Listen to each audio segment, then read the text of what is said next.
Ferret, bonjour. Bonjour. Pouvez-vous vous présenter et nous présenter votre livre? Eh bien, je suis docteur en sociologie, enseignant de sciences économiques et sociales. Alors, ce livre est issu d'un colloque organisé par le syndicat Sud d'éducation en octobre 2013 et reprend un certain nombre de communications qui ont été réalisées dans ce cadre. Est-ce un livre de plus sur la souffrance? Alors, la souffrance au travail a effectivement fait l'objet de très nombreuses publications. Ici, nous avons voulu choisir un angle particulier, c'est celui de la souffrance causée par l'action hiérarchique, non pas de manière personnelle, par l'action de pervers, mais de manière institutionnelle. Comment l'institution organise, à travers la hiérarchie, la souffrance au travail. Pouvez-vous nous donner quelques exemples? Alors, les exemples les plus nombreux sont de l'éducation nationale, puisque ce livre est organisé par un syndicat de l'éducation nationale. Alors, on pense tout d'abord à l'action des inspecteurs de l'éducation nationale, en particulier dans le premier degré. Nous avons plusieurs exemples d'inspecteurs harcelants, d'inspecteurs démotivants et d'inspecteurs entraînant jusqu'à des congés longue maladie, voire même à des suicides.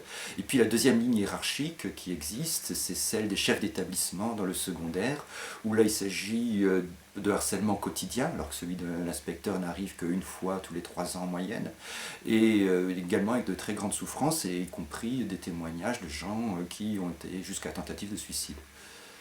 Quels autres secteurs citez-vous?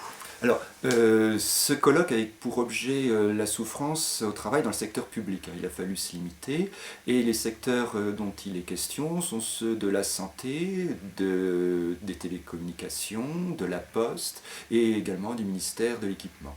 Également des entreprises plus commerciales du secteur public. Cette souffrance hiérarchique, s'agit-il d'une souffrance nouvelle? Alors, je dirais oui et non. Oui, dans la mesure, pendant très longtemps, elle n'a pas été reconnue comme telle. On parlait de souffrance physique, c'est-à-dire d'exposition à des nuisances sonores, également au gaz, à la poussière, au risque de chute, mais la souffrance issue des relations professionnelles, de relations immédiates avec son supérieur hiérarchique, était généralement délégitimée. Toujours cette idée que si le salarié a des problèmes avec son chef, c'est que quelque part il n'y est pas pour rien, qu'il a certainement une insuffisance professionnelle ou des problèmes personnels. Donc ce que nous avons souhaité faire, c'était mettre en évidence une souffrance qui, sans être nouvelle, était assignée comme telle. Vous publiez également dans votre ouvrage un entretien avec Christophe Dejour. Oui, d'une certaine manière, Christophe Dejour était l'inspirateur de ce livre. Déjà lorsque je l'ai lu, bien avant de le rencontrer, j'ai découvert tout un chapitre de son livre Souffrance en France consacré au rendez-vous raté des syndicats avec cette forme de souffrance au travail. Lorsque nous nous sommes entretenus, nous avons confirmé de larges convergences de vues concernant ce type de souffrance qui ne se réduit pas au harcèlement, dans la mesure où, je l'ai dit, c'est une source institutionnelle, et surtout une souffrance qui a du mal à être rendue visible. Quels sont les objectifs de ce livre? Alors, les objectifs de ce livre sont dans la continuité de ce que je viens de dire, c'est-à-dire rendre visible, rendre légitime une souffrance qui existe réellement pour trouver les moyens de sa remédiation. Ce que nous avons toujours affirmé, c'est que tant qu'on nie qu'il existe une spécificité à cette souffrance, on n'arrivera jamais à résoudre ce problème. On ne peut pas guérir une maladie dont on nie l'existence.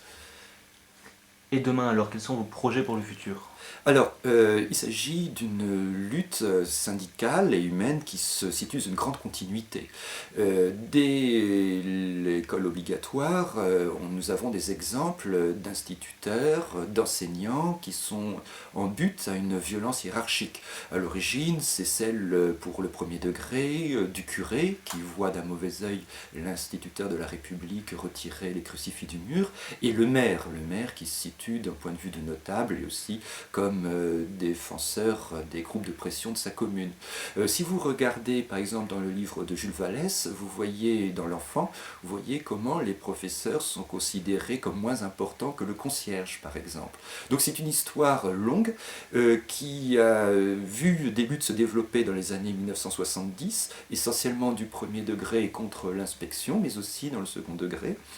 Et nous considérons, nous, que cette lutte est d'autant plus motivée aujourd'hui que les nouvelles formes de management vont accentuer la pression sur les salariés, et pas seulement dans l'éducation nationale, comme on peut le voir dans les exemples pris dans ce livre, c'est-à-dire qu'on parle de gestion par le stress.